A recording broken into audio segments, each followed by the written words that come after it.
Hey everyone, so today I want to talk about the 2003 two-part ITV drama, Henry VIII. Now there are two reasons why I watched this. One is the fact that Helena Bonham is in it, and as most of you will know, I absolutely love her. But the second reason that I decided to watch it was the fact that some of my main focuses at university just now. I'm a literature student, for those who don't know, kind of around this time period, so I thought it would be quite beneficial historical insight. So I kind of watched it hoping it was going to be accurate, and I'll talk a bit more about that as we get into it. So this is a two-part drama for ITV, and this aired in 2003. And each part is around an hour and a half long, which, to be perfectly honest, I thought was going to be far too lengthy and I wasn't going to engage with it and I was going to get bored.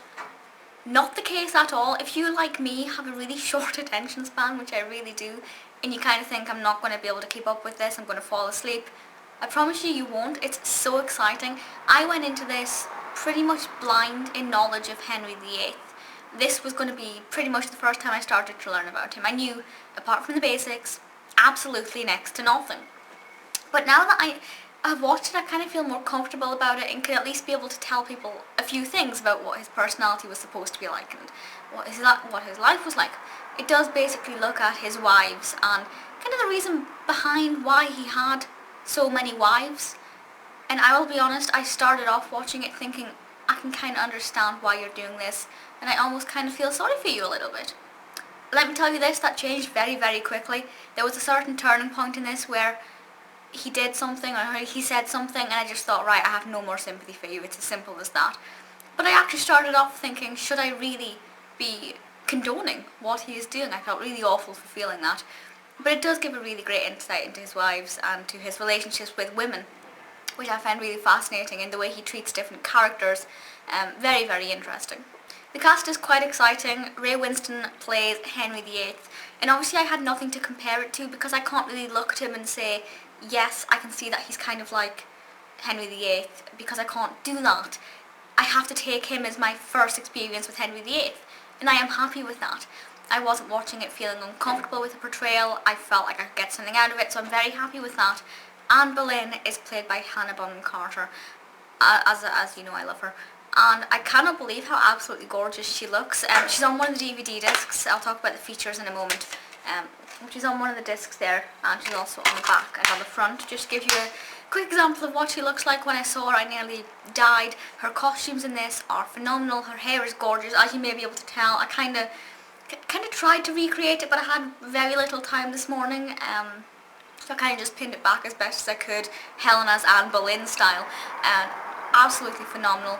Really quite emotional, and there are certain scenes where her acting abilities really stand out.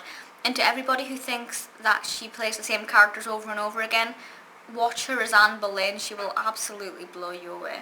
Henry VIII is directed by Pete Travis, and the directing is absolutely fantastic. I was particularly mesmerised by the use of sound. It kind of, I'm assuming it wasn't my speakers just tripping at awkward moments, it kind of went like really loud one moment and then just kind of softly faded into silence. And especially at the scenes, like the battle scenes, the more violent scenes, one moment it was so heated and so heightened, and the next minute it was silent and you were left to think of what was actually going on rather than being caught up in the action. So the use of sound I was very impressed with. The scenery for this is gorgeous. We get to see a lot of beautiful imagery, which really kind of adds to the whole experience and adds to kind of involving you in this century, which I think is really nice. There's two particular scenes which I liked. I don't think either will spoil them. There's one scene in the first part, in fact they're both in the first part, where there is snow and crows and a crow eating a dead mouse, and then something happens, and just that kind of the segue from that peaceful snowy scene with the birds to what happens next, to me really kind of shocked me, and I just thought it was absolutely visually very gorgeous. And the second scene is Helena's outcome, well, Anne Boleyn's outcome. I don't want to spoil it. I mean, it's pretty obvious what happens to her if you're aware of the whole divorced, beheaded, survived thing. You're kind of going to know what the fate is for Anne Boleyn, but I just want to say that scene and the way it's done, I nearly cried. I was like, what have you done to Helena? Just the image of it was, it was gruesome, but it worked so well. I have zero complaints with this. As I said, I thought it was going to be too long. Absolutely wasn't. Cast all rounder, fantastic. Helena is brilliant. The directing is sensational.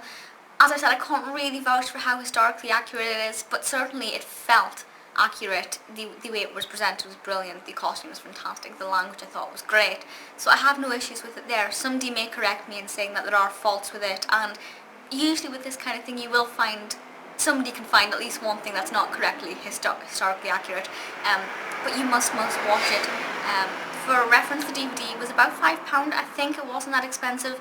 There are extra footage on this. There's behind the scenes things. There are casting interviews. Helena has an interview. Absolutely brilliant. Whether you know anything about Henry VIII or not, it doesn't matter.